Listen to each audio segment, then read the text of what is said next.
नमस्कार, India voice में आपका स्वागत है। मैं आपके साथ दिव्या पांडे।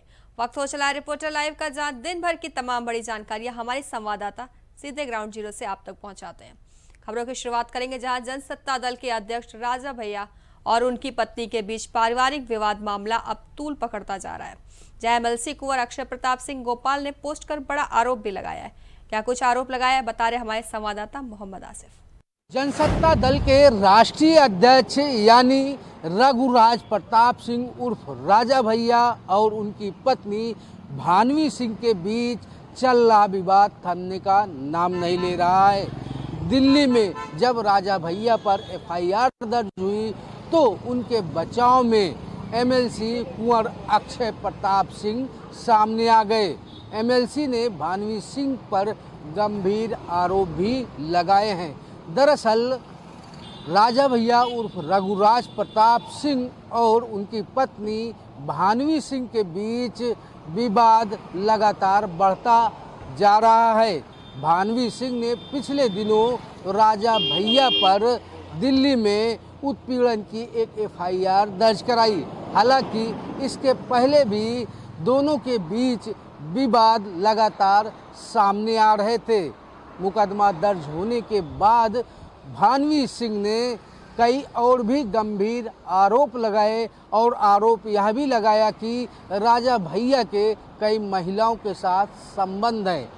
मुकदमा दर्ज होने के बाद इधर जांच चल ही रही थी कि एमएलसी कुंवर अक्षय प्रताप सिंह ने राजा भैया का साथ दिया है। उनका बचाव करते हुए एक्स पर पोस्ट करते हुए कहा है कि भानवी सिंह राजा भैया को बेवजह परेशान कर रही हैं। साथ ही साथ यह भी कहा है कि भानवी सिंह अपना शौक पूरा करने के लिए ही उनसे 100 करोड़ रुपए की डिमांड किया है। फिलहाल जिस तरीके से एमएलसी अक्षय प्रताप सिंह ने भानवी सिंह पर यह गंभीर आरोप लगाया है, अब इसका क्या रिएक्शन रहता है भानवी सिंह की तरफ से, यह देखना दिलचस्प होगा। सहयोगी राहुल पाठक के साथ आसिफ बेग, इंडिया वॉइस, लखनऊ। तो वहीं दिल्ली नेता प्रतिपक्ष आतिशी ने स्पीकर विजेंद्र गुप्ता को चिट्ठी लिखी है। उसमें आतिशी ने विधायकों को विधानसभा परिसर से बाहर किए जाने को गलत बताया है। क्या है पूरा मामला, बता रहे हमारे संवाददाता अजय। दिल्ली के अंदर आम आदमी पार्टी हो या फिर कांग्रेस हो, इस बार बीजेपी को पूरी तरह से घेरती नजर आ रही है। बता दें कि दिवाली के मौके पर सिलेंडर फ्री देने की बात कही थी और जिस तरह से बीजेपी ने चुनाव जीता उसके बाद कहा था कि पहली कैबिनेट के अंदर हम तुम्हें 2500 रुपये दे जाएंगे हर महिला को, लेकिन अभी तक उसका भी कोई सवाल जवाब नहीं मिल पा रहा है। एक जरूर है कि बीजेपी ने कैबिनेट में 5 जरूर किया है, लेकिन कब वो 2500 आएंगे ये कहने वाली बात अभी कुछ संभव नहीं हो सकता। लेकिन ऐसे में अब 500 रुपये सिलेंडर और फ्री सिलेंडर की बात आज दिल्ली में फिर उठी है और 40 जगह आम आदमी पार्टी के विधायक और उनके कार्यकर्ता और उनके नेताओं ने धरना प्रदर्शन किया। आखिरकार बीजेपी को घेरते नजर आ रहे हैं। वही कांग्रेस ने भी इस पर सवाल खड़ा किया कि जनता को बेवकूफ बनाना बीजेपी छोड़ दे, क्योंकि बार बार उन्हें बेवकूफ बना रही है और उनसे वोट बैंक बनाकर वोट लेती है और सत्ता में आने की कोशिश करती है। वही बताते हैं कि आतिशी ने साफ कहा है कि बीजेपी की जो मंशा है वो दिल्ली को बर्बाद करने की और उन्हें ठगने और धोखा देने की बात कबूल कही गई है। ऐसे में देख रहे हैं कि आखिरकार दिल्ली की जनता को कब मिलेगा सिलेंडर 500 रुपए का फ्री और 500 रुपए प्रति माह, क्योंकि रेखा गुप्ता ने, प्रधानमंत्री नरेंद्र मोदी ने और उनके नेताओं ने खुले चैलेंज के साथ दिल्ली में जब प्रचार किया था तो इसका खूब जोर से प्रचार भी किया था कि हमें आने के बाद सभी दिल्ली वासियों को सिलेंडर फ्री दिया जाएगा और वहीं उनको 2500 रुपये दिए जाएंगे। लेकिन अभी तक कोई भी ऐसी सूचना सामने नहीं आ रही है। आखिरकार दिल्ली में जगह जगह 10% क्यों किए जा रहे हैं। दिल्ली से अजय चौहान, इंडिया वॉइस। तो वहीं होली को लेकर यूपी डीजीपी प्रशांत कुमार ने सख्त निर्देश दिए हैं और डीजीपी ने संवेदनशील स्थानों पर अधिकारियों को खुद भ्रमण करने का निर्देश भी दिया है। साथ ही होली पर सुरक्षा व्यवस्था चाक चौबंद रखने के निर्देश भी दिए हैं। खबर पर जानकारी दे रहे हमारे संवाददाता मोहम्मद आसिफ। यूपी डीजीपी प्रशांत कुमार ने होली के त्यौहार को लेकर पुलिस विभाग को खास निर्देश दिया है। डीजीपी ने साफ तौर पर कहा है कि आपसी सौहार्द बिगड़ने न पाए और आपातकालीन स्थिति से निपटने के लिए पुलिस पूरी तरह से अलर्ट रहे। दरअसल इस बार होली का त्यौहार रमज़ान महीने में पड़ रहा है और रमज़ान महीने के साथ साथ जुमा की नमाज भी शांतिपूर्ण ढंग से संपन्न कराने की जिम्मेदारी यूपी पुलिस के कंधे पर है। ऐसे में यूपी का सौहार्द न बिगड़े, इसको लेकर लगातार पुलिस विभाग अलर्ट मोड पर है। डीजीपी प्रशांत कुमार ने निर्देश दिया है कि यूपी का सौहार्द कतई न बिगड़े, इसको लेकर पुलिस विभाग पूरी तरह से अलर्ट रहे। सोशल मीडिया पर साइबर सेल पूरी तरह से निगरानी रखे, जिससे प्रदेश का माहौल न बिगड़ने पाए। इसके अलावा अग्निकांड की घटनाओं से निपटने के लिए अग्निशमन विभाग भी पूरी तरह से तत्पर रहे।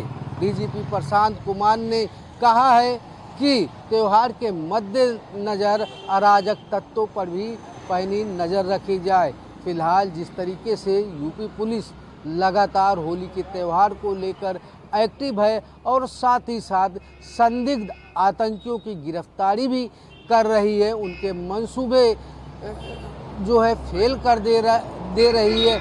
ऐसे में यह कहा जा सकता है कि जिस तरीके से महाकुंभ सकुशल संपन्न हुआ, उसी तरीके से यूपी पुलिस होली और रमज़ान को पूरी मुस्तैदी के साथ संपन्न कराएगी। सहयोगी राहुल पाठक के साथ आसिफ बेग, इंडिया वॉइस, लखनऊ। तो वहीं प्रदेश के पूर्व मुख्यमंत्री भूपेश बघेल के घर ईडी की कार्रवाई किए जाने के विरोध में बलौदा बाजार के गार्डन चौक में जिला कांग्रेस अध्यक्ष के नेतृत्व में कांग्रेसियों ने बीजेपी सरकार और ईडी के खिलाफ जमकर नारेबाजी करते हुए पुतला भी दहन किया। खबर पर ज्यादा जानकारी दे रहे हमारे संवाददाता प्रदीप महेश्वरी। आज युवक कांग्रेस और जिला कांग्रेस कमेटी के आह्वान पर ईडी के द्वारा जो उप मुख्यमंत्री भूपेश बघेल के घर में जो छापामारी की गई है, उसको लेकर पुतला दहन किया गया बीजेपी का। आपको बता दें कि ईडी ने कल भूपेश बघेल के निवास पर छापामारी की गई थी, जहां पर उन्हें कुछ 33 लाख रुपए प्राप्त हुए थे, जिसको लेकर कांग्रेस प्रदेश छत्तीसगढ़ प्रदेश कांग्रेस में व्यापक रोष है। रोष को देखते हुए कल पूरे छत्तीसगढ़ में बीजेपी का पुतला दहन किया गया था और नारेबाजी करते हुए बताया गया कि भाजपा ईडी को आगे रखकर राजनीति करती है, जिसको लेकर बड़े भारी नारेबाजी करके उनका पुतला दहन किया गया। आपको बता दें कि लगातार इस कार्रवाई के बीजेपी के द्वारा कांग्रेसी बड़े बड़े नेताओं के ऊपर ईडी की जो कार्रवाई की जा रही है, जिससे लेकर कांग्रेस ने अब रोष व्यक्त किया है और बताती है कि बीजेपी को राजनीति करना नहीं आता। वो नेताओं और शासकीय एजेंसियों का दुरुपयोग करके बड़े बड़े नेताओं को गिरफ्तार कर रही है, जिसको लेकर आम लोगों में रोष है और जिसे लेकर पता चला है कि निश्चित ही कांग्रेस का जो कल धरना प्रदर्शन था उसी बात को लेकर था, जहां पर भूपेश बघेल को जो ईडी ने जो उनके निवास पर सुबह से कार्रवाई की और उसको लेकर आज बहुत नारेबाजी चलती रही। दिन भर राजनीति का माहौल गर्म रहा और जिसके कारण दोपहर में धरना प्रदर्शन चलते रहा, जिसको लेकर पुतला दहन किया गया। पुतला दहन करने के बाद राष्ट्रपति के नाम ज्ञापन दिया गया कि प्रदेश की सरकार और जो मोदी सरकार है सरकारी एजेंसियों का दुरुपयोग कर रही है, जैसे तत्काल बंद किया जाए। मैं इंडिया वॉइस के लिए बुलाया से प्रदीप महर्षि। तो उत्तराखंड में अवैध मदरसों के खिलाफ प्रशासन की कार्रवाई जारी है। ऐसे प्रदेश भर में 15 दिन के अंदर 52 अवैध मदरसे भी सीज कर दिए गए हैं, जबकि अकेले विकास नगर में मंगलवार तक 12 मदरसों को सीज किया गया है। लेकिन क्यों, बता रहे हमारे संवाददाता धनराज गर्ग। उत्तराखंड के मुख्यमंत्री पुष्कर सिंह धामी लगातार अवैध मदरसों पर कहीं न कहीं एक्शन मोड में नजर आ रहे हैं, क्योंकि देखिएगा कि पिछले दिनों से कहीं न कहीं मुख्यमंत्री पुष्कर सिंह धामी का जो बुलडोजर है वो लगातार अवैध मजारों पर चलता हुआ नजर आया था। लेकिन अब कहीं न कहीं मदरसों की नंबर भी कहीं न कहीं मुख्यमंत्री पुष्कर सिंह धामी ने लगा दिया, क्योंकि लगातार मुख्यमंत्री पुष्कर सिंह धामी को शिकायतें मिल रही थी कि उत्तराखंड के अंदर कुछ ऐसे मदरसे बने हुए हैं कि जो कि अवैध तरीके से बने हुए हैं, यानी कि उनका कोई पंजीकरण नहीं है और उनको फंडिंग भी कहीं न कहीं अन्य देशों से की जा रही है। तो उसकी जांच करने के लिए मुख्यमंत्री पुष्कर सिंह धामी ने निर्देश जारी किए थे और उत्तराखंड में कुल मिलाकर देखा जाए तो अभी तक 50 से भी अधिक जो मदरसे हैं उन पर कार्रवाई की गई है, क्योंकि जिला उधम सिंह नगर में भी कुछ मदरसों पर सील लगाई गई है। तो और इसके साथ ही कहीं ना कहीं निर्देश मुख्यमंत्री पुष्कर सिंह धामी ने दिए हैं कि जो इस तरह के अवैध मदरसे बने हुए हैं उनकी जाँच की जाए और उन पर इस तरह की कार्रवाई की जाए, यानी कि सीज की कार्रवाई तो की ही जाएगी, लेकिन जाँच के अंदर यदि वो अवैध मिलते हैं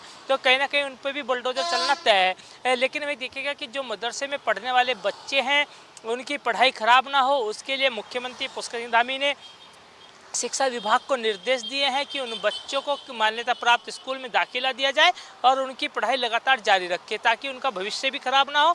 और जो इस तरह के अवैध मदरसे हैं उसके लिए भी मुख्यमंत्री पुष्कर धामी ने पुलिस प्रशासन को निर्देश दिए हैं कि उनकी जांच की जाए और उन पर सख्त से सख्त कार्रवाई की जाए। India voice, Dhanraj Garg, Dehradun. तो वहीं मुख्यमंत्री योगी आदित्यनाथ 2 दिवसीय दौरे पर बुधवार को वाराणसी आएंगे। ऐसे में सीएम जौनपुर में सामूहिक विवाह कार्यक्रम में शामिल होंगे, जहां विस्तार से जानकारी दे रहे हमारे संवाददाता धर्मेंद्र पांडे। 2 दिवसीय दौरे पर मुख्यमंत्री योगी आदित्यनाथ आज वाराणसी पहुंचेंगे। जौनपुर से वैवाहिक कार्यक्रम में शिरकत करने के बाद वाराणसी शाम 4 बजे के करीब वाराणसी आगमन होगा। वाराणसी आगमन के दौरान रोपवे के अलावा गंजारी स्टेडियम के महत्वपूर्ण जो निर्माणाधीन जो विकास कार्य है उसको असली निरीक्षण लेंगे। इसके अलावा शाम 6 बजे के बाद वाराणसी में आला अधिकारियों के साथ विकास कार्यों की जो चल रहा है विकास कार्य है उसके स्थलीय निरीक्षण के बाद समीक्षा बैठक भी करेंगे, हाल हकीकत जानेंगे। इसके बाद देर रात काशी विश्वनाथ मंदिर दर्शन करने का भी उम्मीद जताई जा रही है। 2 दिवसीय दौरे पर वाराणसी जो सीएम का आगमन होगा और दूसरे दिन सुबह वाराणसी से लखनऊ के लिए रवाना हो जाएंगे। वाराणसी में सीएम के आगमन को लेकर के सुरक्षा के कड़े प्रबंध किए गए हैं। वाराणसी पुलिस कमिश्नरेट के द्वारा इसको लेकर के हिदायत जारी किए गए हैं, गाइडलाइन जारी किए गए हैं। रूट डाइवर्ट भी किए जाएंगे। जिन जगहों पे मुख्यमंत्री को जाना होगा, गंजारी स्टेडियम और रोपवे के जो स्थलीय निरीक्षण किए जाएंगे उसको जो है रूट डाइवर्ट किए गए हैं। सुरक्षा के कड़े इंतजाम किए गए हैं।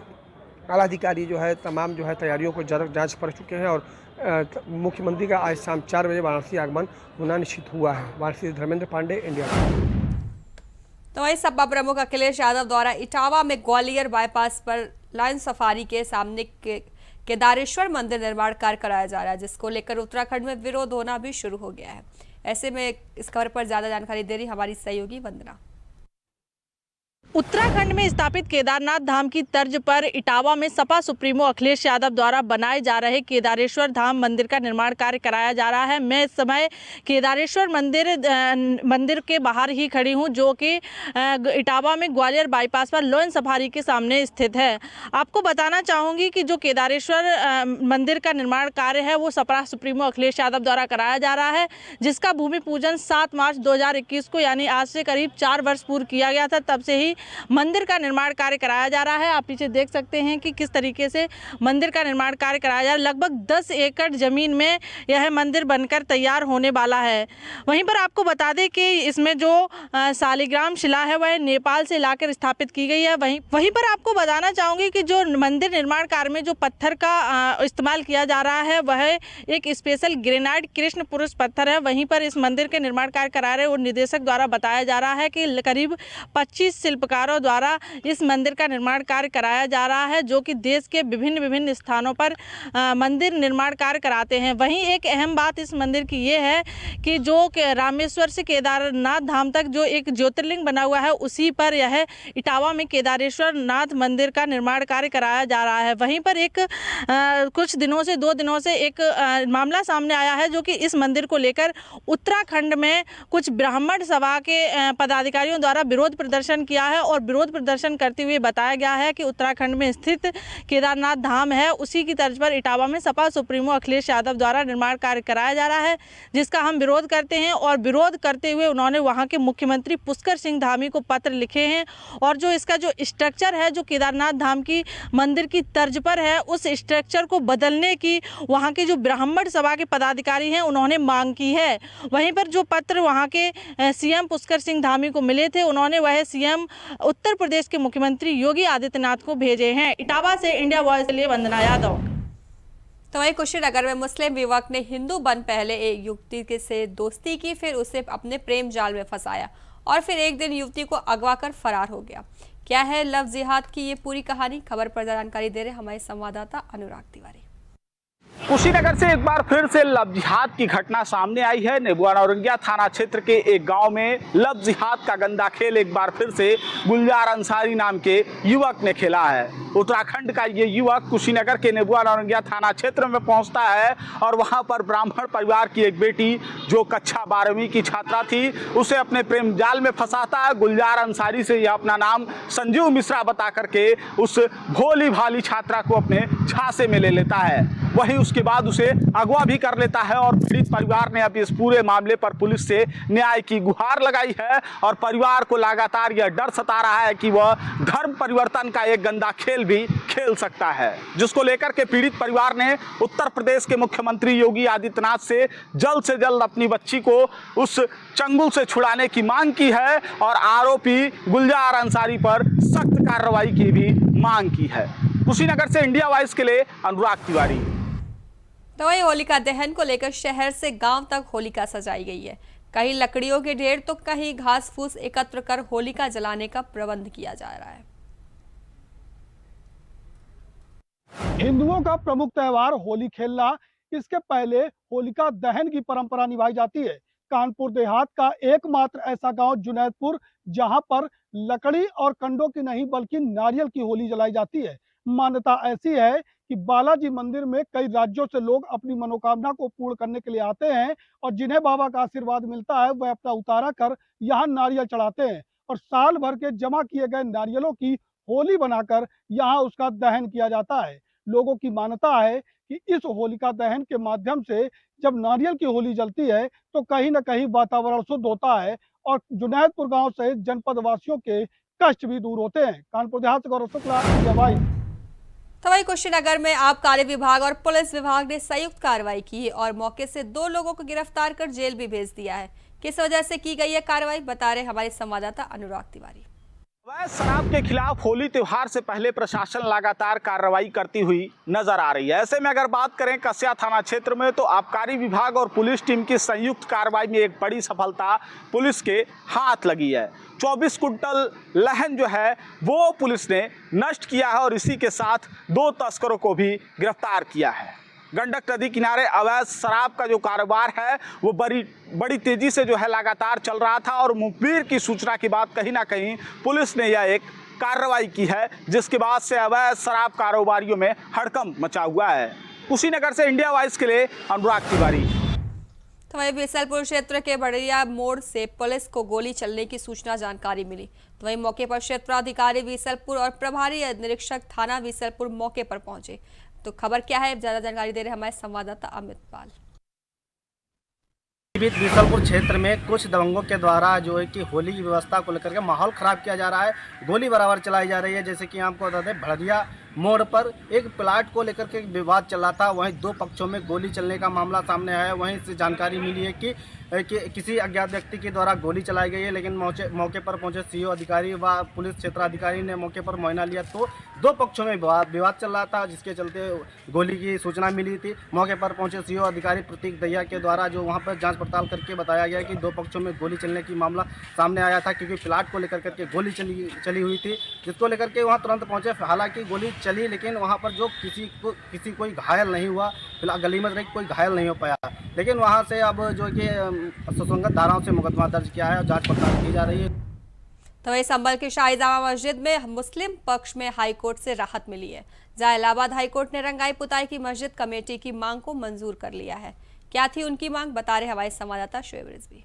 इलाहाबाद हाईकोर्ट ने आज संभल की मस्जिद विवाद में अपना रुख साफ करते हुए एएसआई को निर्देशित किया है कि वो 1 हफ्ते के अंदर जो मस्जिद इंतज़ामिया कमेटी की डिमांड है रंगाई पुताई की, उसको पूरा करें। ये दरअसल मामला संभल की विवादित मस्जिद का है, जहां पर इंतज़ामिया कमेटी ने इलाहाबाद हाईकोर्ट में याचिका दायर की थी, जिसमें उसने कहा था कि रमज़ान के महीने में मस्जिद में हमेशा रंगाई पुताई और सफाई का कार्य होता था, जिस पर इलाहाबाद हाईकोर्ट ने पहले एएसआई को वहां की जांच करके रिपोर्ट देने को कहा था, जिसके बाद एएसआई ने अपनी रिपोर्ट में ये कहा था कि मस्जिद में रंगाई पुताई की ज़रूरत नहीं है, हाँ सफाई कराई जा सकती है, जिस पर इलाहाबाद हाईकोर्ट ने सफाई का पहले आदेश दिया था। और ये ज़रूर कहा था कि जो इंतज़ामिया कमेटी है, अगर उसको एएसआई की जो जांच रिपोर्ट है उस पर कोई आपत्ति है तो वो अपनी आपत्ति दर्ज कर सकता है, जिस पर मुस्लिम पक्ष की तरफ से उनके वकील ने आपत्ति दर्ज कराई थी। उसके बाद आज इस मामले पर इलाहाबाद हाईकोर्ट ने दोनों पक्षों को सुनने के बाद एएसआई को ये निर्देशित किया है कि जो मस्जिद का बाहरी हिस्सा है उसकी रंगाई पुताई 1 हफ्ते में कराए और जो लाइटिंग की व्यवस्था भी कराने को कहा है। हाँ, ये ज़रूर निर्देशित किया है कि इस पूरे कार्य में कहीं भी मस्जिद का जो ढांचा है उस पर किसी तरह का कोई असर ना पड़े, कोई बदलाव ना हो, इसका ध्यान रखें। और एएसआई इस पूरे प्रक्रिया को अपनी देखरेख में करवाएगा। तो ये कह सकते हैं कि जो इंतज़ामिया कमेटी संभल की मस्जिद की थी, उसकी जो डिमांड थी वो कहीं ना कहीं कोर्ट ने मान ली है और अब एक हफ्ते में मस्जिद के जो बाहरी हिस्सा है उसकी रंगाई पुताई कराई जाएगी। कैमरामैन सचिन प्रजापति के साथ शोएब रिजवी, इंडिया वाइड, प्रयागराज। वहीं वाराणसी के महात्मा गांधी काशी विद्यापीठ में होली के रंग में उस समय भंग पड़ गया जब कैंपस के अंदर होली मना रहे छात्र छात्राओं के साथ बाहरी तत्वों ने घुसकर उपद्रव करना शुरू कर दिया। छात्रों से मारपीट की गई और पथराव भी किया गया। और क्या कुछ किया गया बता रहे हमारे संवाददाता धर्मेंद्र पांडे। डीजे में होली के दौर नाच कूद के गाने के नाचने के विश्वविद्यालय के महात्मा गांधी काशी विद्यापीठ के छात्रों के बीच वाराणसी में उसी क्षेत्र के बाहरी लोगों के आगमन का विरोध दर्ज कराए जाने पर महात्मा गांधी काशी विद्यापीठ के छात्रों व बाहरी लोगों के द्वारा बीच में काफ़ी झड़प हुई, जिसको लेकर मामला काफ़ी आगे तूल पकड़ा और पत्थरबाजी होने लगी। पत्थरबाजी के दौरान लगभग 1 दर्जन लोगों में चोटें आई हैं, जिसके बाद मामले को संज्ञान लेते हुए अधिकारियों के तमाम थाना की फोर्स से मौके पहुंची और उस मामले को की गंभीरता को लेते हुए नियंत्रण किया गया। हालांकि दोनों पक्षों के द्वारा मुकदमा दर्ज कराया जा चुका है, कुछ अज्ञात लोगों के खिलाफ मुकदमा दर्ज कराए गए हैं और पुलिस विधिक कार्रवाई कर रही है और मामला शांत हो, जिसके लिए अभी तक पुलिस मुस्तैद है और तमाम जो है विधिक कार्य करते हुए लोग आगे कार्रवाई की जा रही है। वहाँ से धर्मेंद्र पांडे। तो रायपुर में चेकिंग के दौरान पुलिस को बड़ी सफलता मिली है, जहां चेकिंग पॉइंट पर चेकिंग के दौरान करीब 4.5 करोड़ रुपए नगद बरामद किया गया है। नगद के साथ पुलिस ने 2 आरोपियों को गिरफ्तार भी किया है, बता रहे हमारे संवाददाता प्रदीप महेश्वरी। पुलिस को एक बड़ी सफलता प्राप्त हुई जब एक इनोवा गाड़ी में 4.5 करोड़ रुपए नकदी प्राप्त हुए।